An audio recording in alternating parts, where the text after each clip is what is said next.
ನಿಮಗಲ್ಲ. ರಾಯಣ್ಣ, ನೀನು ಬಾಗಿಲು ಕಾಯೋ ಸಿಪಾಯಿ. ನಿನ್ನ ಜೊತೆ ಮಾತನಾಡು ನಾನು ಬಂದಿಲ್ಲ. ಏಕೆಂದರೆ ಸಾಕು ಮಾಡು ನಿನ್ನ ಅವಿವೇಕದ ಮಾತುಗಳನ್ನು. ನಮ್ಮ ರಾಜ್ಯ ತಾರತಮ್ಯವೆನಿಸದ ರಾಜ್ಯ. ತಾಯಿ ಮಕ್ಕಳ ಮಧ್ಯೆ ಒಡಕುಂಟು ಮಾಡುವ ನಿಮ್ಮ ಈ ಕುತಂತ್ರಗಳನ್ನ ಇಲ್ಲಿಗೆ ನಿಲ್ಲಿಸಿ. ರಾಯಣ್ಣ ಬಾಗಿಲು ಕಾಯುವ ಸಿಪಾಯಿ ಅಲ್ಲ, ನನ್ನ ದತ್ತು ಪುತ್ರ. ಈ ನಾಡಿನ ಸಮಸ್ತ ಜನರಿಗೂ ಮಾತನಾಡುವ ಹಕ್ಕಿದೆ. ಇದನ್ನರಿತರೆ ನಿಮಗೂ ಕ್ಷೇಮ, ನಿಮ್ಮ ಕಂಪನಿಗೂ ಕ್ಷೇಮ. ರಾಣಿ ಸಾಹೇಬ್, ಮರಳು ಒಪ್ಪಂದದ ಹೊರಕಾರ ಕಿಚುಡಿನ ಮೇಲೆ ನಮಗೆ ಸಂಪೂರ್ಣ ಅಧಿಕಾರವಿದೆ. ಹೇ, ಅಧಿಕಾರ ಚಲಾಯಿಸಲು ಕಿತ್ತೂರೇನು ಕಡಲಾಚಲ ಕುಂಡಿಗಳು ಕಟ್ಟಿ ಬೆಳೆಸಿದ ಸ್ವತ್ತಲ್ಲ, ಕನ್ನಡಾಂಬೆಯ ಮಕ್ಕಳ ಸ್ವತ್ತು.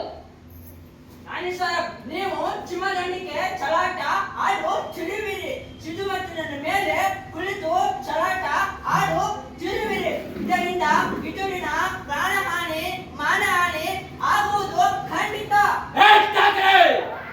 ಕನ್ನಡಿಗರ ಮಾನಾಭಿಮಾನ ನಿನ್ನಂತ ಕಠಿಣಾಗಿ ಗೊತ್ತೈತೆ. ಇದು ಹಂಚಿಕೆ ಎಂಬುದರ ನಾಡೈತೆ, ಕೆಚ್ಚದ ಗದಿಗಳ ಬೀಡೈತೆ.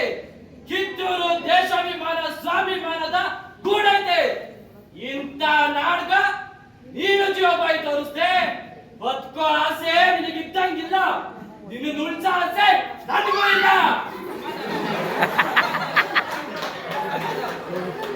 ಗುರುದೇವ, ಎಂತ ತಾಯಿ ಕತ್ತಿ